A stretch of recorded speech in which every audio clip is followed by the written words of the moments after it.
Assalamualaikum warahmatullahi wabarakatuh.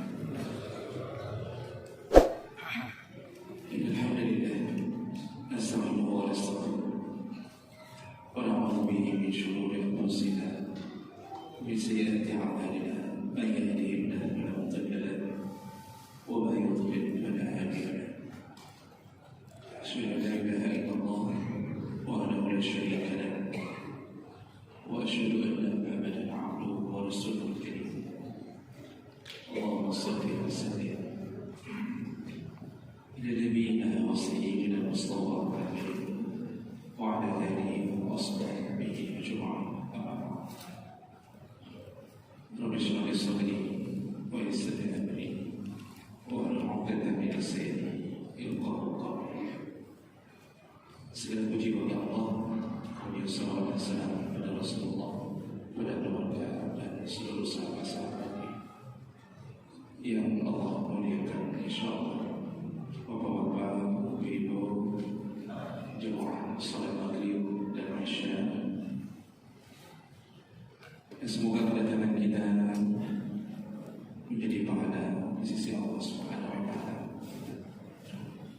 Bapak Ibu yang Allah muliakan, kita sudah menyelesaikan pembahasan tentang seputar adab utang piutang, dan yang terakhir kita sudah membahas bagaimana seharusnya orang yang memberi utang juga beradab dengan cara menagih yang baik, memberikan banyak keringanan bagi mereka yang benar-benar tidak mampu, lalu mendoakan mereka agar mampu membayarnya, dan sampai kalau boleh memaafkan.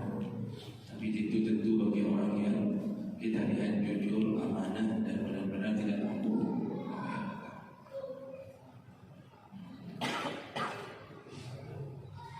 Baik, kita lanjutkan. Kita masuk judul yang baru. Malam ini kita akan bahas tentang adabu at-thariq, yaitu adab ketika seseorang berada di jalan. Maksud di jalan itu ketika duduk di jalan. Bahasa kita, bahasa Indonesia, ada orang yang nongkrong. Ada orang yang nongkrong yang nongkrong. Orang yang suka duduk di kedai kopi samping jalan, kemudian duduk beramai-ramai di pinggir-pinggir, di kafe-kafe samping jalan. Ini semua diatur adabnya. Kalau tidak bisa melakukan adab ini, sebaiknya jangan duduk. Nah, ini yang mau diajarkan. Sehingga judulnya ada mutarib, itu ada bagi mereka yang suka nongkrong di jalan. Tidak mesti harus di kedai-kedai kopi, di depan rumah sendiri, duduk di atas teras atau duduk di tembok di depan pagar, itu juga sama. Ini harus punya adab yang dijaga. Dan ini memang menjadi salah satu kebiasaan umat di akhir zaman, menghabiskan waktu dengan duduk-duduk. Pada dasarnya hukum yang mubah, tidak mengapa selama dia tidak melalaikan waktu dari ibadah, dari kewajiban, dari hal-hal yang disunahkan.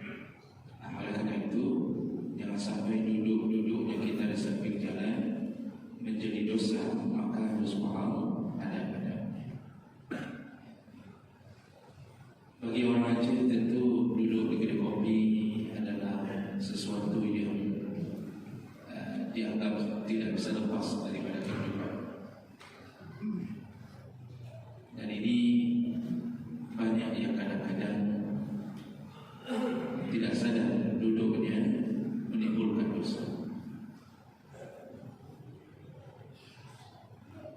Sebenarnya itu bukan pilihan utama untuk menghiasi hidup dengan duduk-duduk di samping jalan, karena tidak dilakukan oleh Nabi, tidak dilakukan oleh orang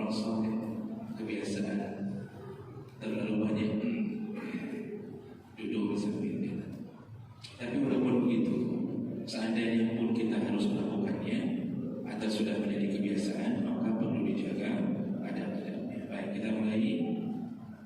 Yang pertama yaitu ghaddul basar. Ketika duduk di samping jalan, amalan yang paling harus dijaga utama adalah menahan pandangan mata. Dan ini diingatkan langsung oleh Allah Subhanahu wa taala dalam surah Nur ayat 30. Allah Subhanahu wa taala menyebutkan qul lil mu'minin yaghuddu min absarihim wa yahfazu furujahum zalika azka lahum inna Allaha khabirun bima ya'malun. Muhammad, beritahukan kepada kaum mukminin untuk menjaga pandangan mata mereka. Jadi yaghuddu absarahum, ghadda yaghuddu itu artinya menundukkan. Jadi sebenarnya kita tidak dilarang untuk melihat, karena mata diciptakan memang untuk melihat, tapi disuruh jaga. Cara menjaganya salah satunya adalah menundukkan. Makanya ketika kita melihat sesuatu yang indah di depan mata, yang kira-kira bisa menimbulkan fitnah, syahwat, atau apapun bentuknya, kita tidak bisa mengira. Tidak mungkin kita kasih tahu orang, tidak mungkin kita kasih tahu orang, ini jangan jauh-jauh lagi depan saya. Kata orang, jangan makan. Orang kan begitu, kalau kita kasih tahu bebek lewat hidung, dia pasti marah. Dia akan mengatakan, jangan makan, jangan mama buat ni. Pasti begitu. Jadi kita tidak mungkin suruh orang tak boleh lewat depan kita, apalagi jalanan umum. Semua orang punya hak, dan kita tidak bisa cegah anak orang. Kita tidak bisa cegah orang-orang yang berlalu-lalang dengan berbagai maksiat mereka lakukan, termasuk pakaian ketatnya seorang perempuan. Itu tidak bisa diterang. Nanti ada babnya nanti di surah Al-Ma'ruf nahi munkar. Tetapi ketika kita terjebak pada kondisi itu, satu-satunya yang bisa menyelamatkan keadaan kita adalah tunduk. Tundukkan itu ya, lihat ke bawah. Kalau lihat ke atas kan agak susah. Masa selama orang lewat kita duduk sampai jalan mata kita ke atas. Pipi dia kok bergabung. Jadi satu-satunya jalan tundukkan. Orang menolak dengan berbagai maksiat, kita disuruh tunduk. Itu menyelamatkan iman. Karena maksiat itu bermula dari pandangan, lalu diolah di hati. Setelah diolah dikeluarkan dari anggota tubuh yang lain, dari mulut, tangan, kaki. Kita ini mengumpan orang kenapa? Kenapa kita bisa sampai mengumpan orang? Mengumpan orang itu kan membicarakan perkara-perkara yang orang itu tidak sukai.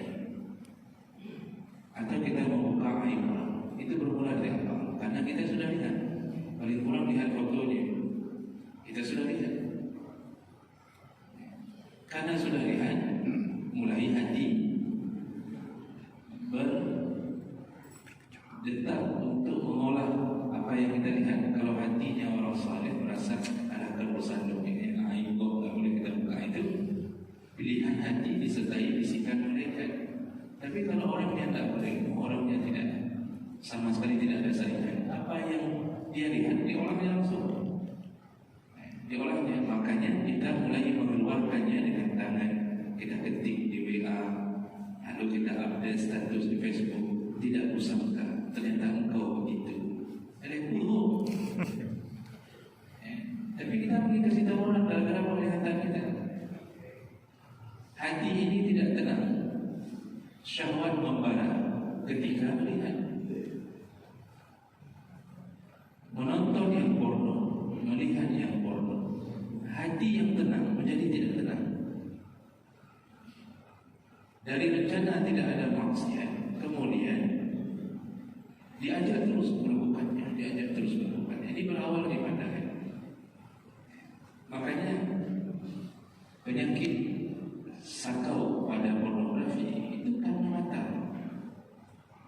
Jadi kalau kita buta, membayangkannya aja susah. Kalau kita seandainya diberi kekurangan oleh Allah cacat, lalu kita sesali, padahal di balik kekurangan itu Allah mencoba menyelamatkan kita dari maksiat. Makanya orang buta itu salah satu cara Allah menyelamatkan. Dia juga bersabar di dunia, tapi lebih selamat untuk akhirat. Kita yang tebel ini, kita yang tidak buta ini yang banyak sekali dosa. Karena mata kita itu kadang-kadang ya memverifikasi apapun. Kita lihat orang gemuk, kita akan mengatakan ustaznya bukan muda. Cara melihat. Kalau bapak tutup mata dalam pengajian, ada nampak ustaznya? Apakah bapak akan mengucapkan kalimat yang tidak baik? Tidak juga. Makanya paling banyak pandangan mata ketika tidak dijaga.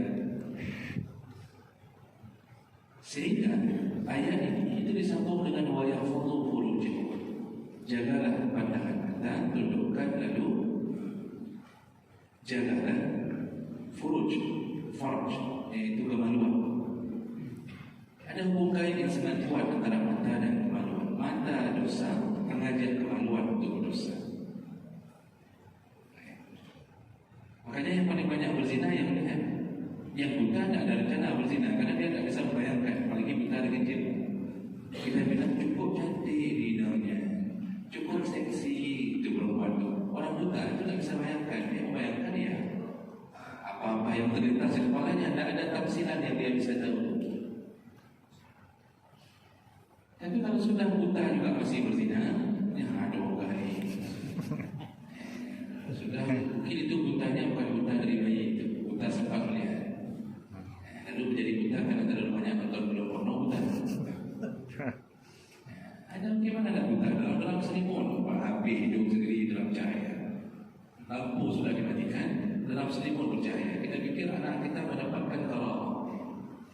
Padahal yang nonton filmnya dalam selimut. Sehingga terus-terusan, dan ahli psikologi setelah meneliti itu kalau kena sakau dari pornografi itu sakau itu bukan hanya pada satu, bukan hanya pada narkoba, pada pornografi juga sakau dan bisa lepas. Ya, jadi kepala ini terus meminta apa-apa yang dilihat seksi, lihat yang listrik nampaknya, lihat kabin lewat nampaknya seksi, kecoa lewat pun terasa buruk. Pokoknya tak apa-apa yang dia nampak itu terbayang semuanya dalam keadaan porno. Itu untuk mengobatinya, kata ahli psikologi saya baca 7 tahun untuk membersihkan jaringan ini. Dia tidak lihat sama sekali 7 tahun, tidak memikirkan, tidak melihat, baru bisa bersih di otak. Kalau sebelum 7 tahun dia kembali, maka dia kena sakau, dia kembali. Kalau baru mencoba tobat 1 tahun, 2 tahun, tidak istiqamah, kena lagi. Kita sudah rencana tobat umur 50, umur yang kelima. Karena ada orang kadang-kadang sampai 20 kali umur, makin tua makin lebur. Itu kena lagi, tua-tua pun makin menjadi. Dan kami dapatkan orang-orang seperti itu, baik Allah melihat. Semua berasal dari mana? Tidak menjaga pandangan mata.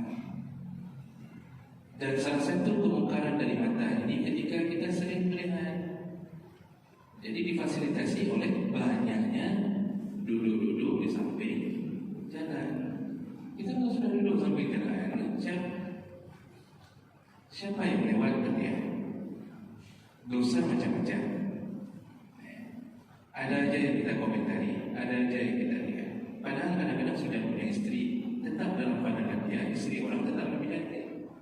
Begitu kalau syaitan sudah menghiasi. Padahal orang semua satu kampung mengatakan istri kita cantik. Tapi bagi kita, karena sudah sering duduk sambil minum kopi lihat, yang lewat lihat, itu apalagi orang-orang yang sama sekali tidak dekat dengan Allah, itu tidak berusaha menahan matanya. Begitu lihat lewat, lalu dia mengatakan, oh lega ada tu. Padahal di rumahnya ada bidadari yang laganya luar biasa. Tapi dia dipicu oleh syaitan. Makanya orang kalau matanya dihiasi syaitan, yang jelek pun nampaknya cantik. Coba lihat orang pacaran. Orang pacaran itu serba di depannya cantik semuanya. Padahal kalau kita tanya pacaran memang sudah dosa perbuatan ini. Kalau dia tanya sama orang, ada cantik cewek ini, orang mengatakan, oh ini lagi drone di belakang ini, seperti drone terbelah. Mana? Tapi sama dia cantik. Kenapa? Apa kata Rasulullah? La yakhluwanna ahadukum ma ghairi zi mahram. Janganlah kalian berdua-duaan bersepi-sepian dengan yang bukan mahram, illa dipastikan wasalisuha asyaitan, dipastikan ada yang hadir di situ yang